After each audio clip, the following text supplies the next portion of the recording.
अध्याय 6 रोटियों का चमत्कार। इसके बाद ईसा गलीलिया अर्थात तिबेरियस के समुद्र के उस पार गए। एक विशाल जनसमूह उनके पीछे हो लिया, क्योंकि लोगों ने वे चमत्कार देखे थे जो ईसा बीमारों के लिए करते थे। ईसा पहाड़ी पर चढ़े और वहां अपने शिष्यों के साथ बैठ गए। यहूदियों का पास्का पर्व निकट था। ईसा ने अपनी आंखें ऊपर उठाई और देखा कि एक विशाल जनसमूह उनकी ओर आ रहा है। उन्होंने फिलिप से ये कहा, हम इन्हें खिलाने के लिए कहां से रोटियां खरीदें? उन्होंने फिलिप की परीक्षा लेने के लिए ये कहा। वे तो जानते ही थे कि वे क्या करेंगे। फिलिप ने उन्हें उत्तर दिया, 200 दीनार की रोटियां भी इतनी नहीं होंगी कि हर एक को थोड़ी थोड़ी मिल सके। उनके शिष्यों में एक सिमोन पेत्रुस के भाई अंद्रेयास ने कहा, यहां एक लड़के के पास जौ की 5 रोटियां और 2 मछलियां हैं, पर ये इतने लोगों के लिए क्या है? ईसा ने कहा, लोगों को बैठा। उस जगह बहुत घास थी, लोग बैठ गए। पुरुषों की संख्या लगभग 5000 थी। ईसा ने रोटियां ले ली, धन्यवाद की प्रार्थना पढ़ी और बैठे हुए लोगों में उन्हें उनकी इच्छा भर बंटवाया। उन्होंने मछलियां भी इसी तरह बंटवाई। जब लोग खाकर तृप्त हो गए तो ईसा ने अपने शिष्यों से कहा, बचे हुए टुकड़े बटोर लो, जिससे कुछ भी बर्बाद ना हो। इसलिए शिष्यों ने उन्हें बटोर लिया और उन टुकड़ों से 12 टोकरे भरे, जो लोगों के खाने के बाद जौ की 5 रोटियों से बच गए थे। लोग ईसा का ये चमत्कार देखकर बोल उठे, निश्चय ही ये वे नबी हैं जो संसार में आने वाले हैं। ईसा समझ गए कि वे आकर मुझे राजा बनाने के लिए पकड़ ले जाएंगे, इसलिए वे फिर अकेले ही पहाड़ी पर चले गए। ईसा समुद्र पर चलते हैं। संध्या हो जाने पर शिष्य समुद्र के तट पर आए। वे नाव पर सवार होकर कफरनाहूम की ओर समुद्र पार कर रहे थे। रात हो चली थी और ईसा अब तक उनके पास नहीं आए थे। इस बीच समुद्र में लहरें उठ रही थी, क्योंकि हवा जोरों से चल रही थी। कोई 3-4 मील तक नाव खेने के बाद शिष्यों ने देखा कि ईसा समुद्र पर चलते हुए नाव की ओर आगे बढ़ रहे हैं। वे डर गए, किंतु ईसा ने उनसे कहा, मैं ही हूं, डरो मत। वे उन्हें चढ़ाना चाहते ही थे कि नाव तुरंत उस किनारे जहां वे जा रहे थे लग गई। कफरनाहूम में स्वर्ग की रोटी की प्रतिज्ञा।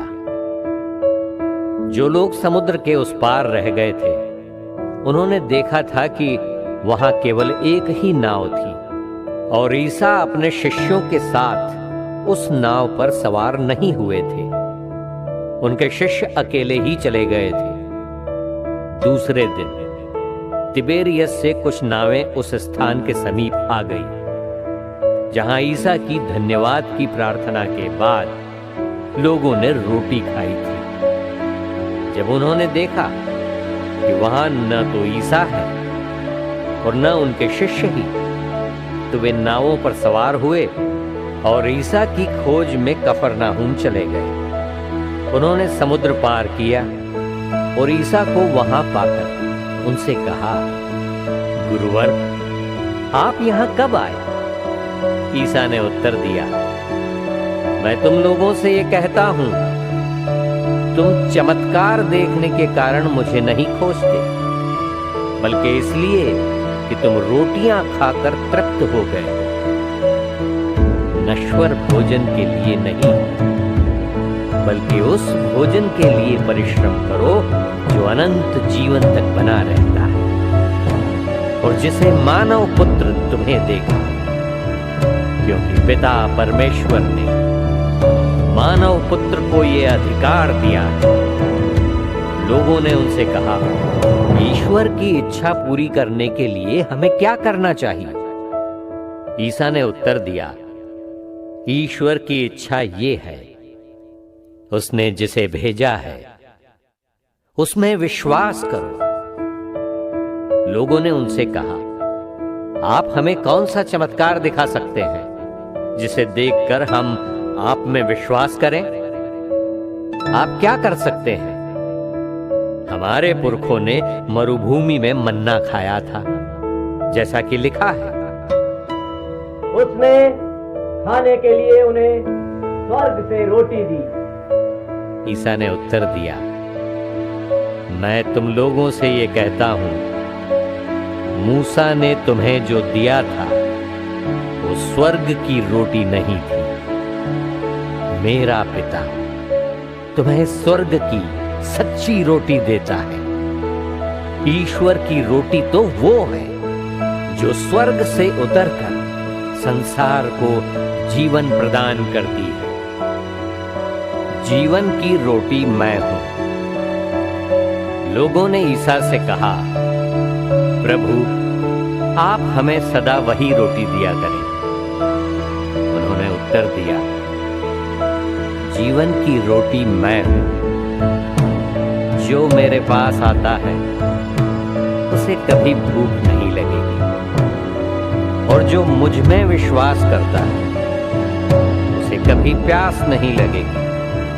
फिर भी जैसा कि मैंने तुम लोगों से कहा, तुम मुझे देखकर भी विश्वास नहीं करते। पिता जिन्हें मुझको सौंप देता है वे सब मेरे पास आएंगे, और जो मेरे पास आता है मैं उसे कभी नहीं ठुकराऊंगा, क्योंकि मैं अपनी इच्छा नहीं बल्कि जिसने मुझे भेजा उसकी इच्छा पूरी करने के लिए स्वर्ग से उतरा। जिसने मुझे भेजा उसकी इच्छा ये है कि जिन्हें उसने मुझे सौंपा है मैं उनमें से एक का भी सर्वनाश न होने दूं, बल्कि उन सबको अंतिम दिन पुनर्जीवित कर दूं। मेरे पिता की इच्छा ये है कि जो पुत्र को पहचान कर उसमें विश्वास करता है उसे अनंत जीवन प्राप्त हो। मैं उसे अंतिम दिन पुनर्जीवित कर दूंगा। ईसा ने कहा था, स्वर्ग से उतरी हुई रोटी मैं हूं। इस पर यहूदी ये कहते हुए भुनभुनाते थे, क्या ये यूसुफ का बेटा ईसा नहीं है? हम इसके माँ बाप को जानते हैं, तो ये कैसे कह सकता है मैं स्वर्ग से उतरा हूं? ईसा ने उन्हें उत्तर दिया, आपस में मत भुनभुनाओ। कोई मेरे पास तब तक नहीं आ सकता जब तक कि पिता जिसने मुझे भेजा उसे आकर्षित नहीं करता। मैं उसे अंतिम दिन पुनर्जीवित कर दूंगा। नबियों ने लिखा है, वे सब के सब ईश्वर से शिक्षा पाएंगे। जो ईश्वर की शिक्षा सुनता और ग्रहण करता है वो मेरे पास आता है। ये न समझो कि किसी ने पिता को देखा है। जो ईश्वर की ओर से आया है उसी ने पिता को देखा है। मैं तुम लोगों से ये कहता हूं, जो विश्वास करता है उसे अनंत जीवन प्राप्त है। जीवन की रोटी मैं हूं। तुम्हारे पूर्वजों ने मरुभूमि में मन्ना खाया, फिर भी वे मर गए। मैं जिस रोटी के विषय में कहता हूं वो स्वर्ग से उतरती है, और जो उसे खाता है वो नहीं मरता। स्वर्ग से उतरी हुई वो जीवन रोटी मैं हूं। यदि कोई वो रोटी खाएगा तो वो सदा जीवित रहेगा। जो रोटी मैं दूंगा वो संसार के जीवन के लिए अर्पित मेरा मांस है। यहूदी आपस में ये कहते हुए वाद विवाद कर रहे थे, ये हमें खाने के लिए अपना मांस कैसे दे सकता है। इसलिए ईसा ने उनसे कहा, मैं तुम लोगों से ये कहता हूं, यदि तुम मानव पुत्र का मांस नहीं खाओगे और उसका रक्त नहीं पियोगे तो तुम्हें जीवन प्राप्त नहीं होगा। जो मेरा मांस खाता और मेरा रक्त पीता है उसे अनंत जीवन प्राप्त है। मैं उसे अंतिम दिन पुनर्जीवित कर दूंगा, क्योंकि मेरा मांस सच्चा भोजन है और मेरा रक्त सच्चा पेय। जो मेरा मांस खाता और मेरा रक्त पीता है वो मुझ में निवास करता है और मैं उसमें। जिस तरह जीवंत पिता ने मुझे भेजा है और मुझे पिता से जीवन मिलता है, उसी तरह जो मुझे खाता है उसको मुझसे जीवन मिलेगा। यही वो रोटी है जो स्वर्ग से उतरी है। ये उस रोटी के सदृश नहीं है जिसे तुम्हारे पूर्वजों ने खाई थी, वे तो मर गए, किंतु जो ये रोटी खाएगा वो अनंत काल तक जीवित रहेगा। बहुत से शिष्यों द्वारा ईसा का परित्याग। ईसा ने कफरनाहूम के सभागृह में शिक्षा देते समय ये सब कहा। उनके बहुत से शिष्यों ने सुना और कहा, ये तो कठोर शिक्षा है, इसे कौन मान सकता है। ये जानकर कि मेरे शिष्य इस पर भुनभुना रहे हैं, ईसा ने उनसे कहा, क्या तुम इसी से विचलित हो रहे हो? जब तुम मानव पुत्र को वहां आरोहण करते देखोगे जहां वो पहले था, तो क्या कहोगे? आत्मा ही जीवन प्रदान करता है, मांस से कुछ लाभ नहीं होता। मैंने तुम्हें जो शिक्षा दी है वो आत्मा और जीवन है। फिर भी तुम लोगों में से अनेक विश्वास नहीं करते। ईसा तो प्रारंभ से ही ये जानते थे कि कौन विश्वास नहीं करते और कौन मेरे साथ विश्वासघात करेगा। उन्होंने कहा, इसलिए मैंने तुम लोगों से ये कहा कि कोई मेरे पास तब तक नहीं आ सकता जब तक उसे पिता से ये वरदान न मिला हो। इसके बाद बहुत से शिष्य अलग हो गए और उन्होंने उनका साथ छोड़ दिया। इसलिए ईसा ने 12 से कहा, क्या तुम लोग भी चले जाना चाहते हो? सिमोन पेत्रुस ने उन्हें उत्तर दिया, प्रभु, हम किसके पास जाएं? आपके ही शब्दों में अनंत जीवन का संदेश है। हम विश्वास करते और जानते हैं कि आप ईश्वर के भेजे हुए परम पावन पुरुष हैं।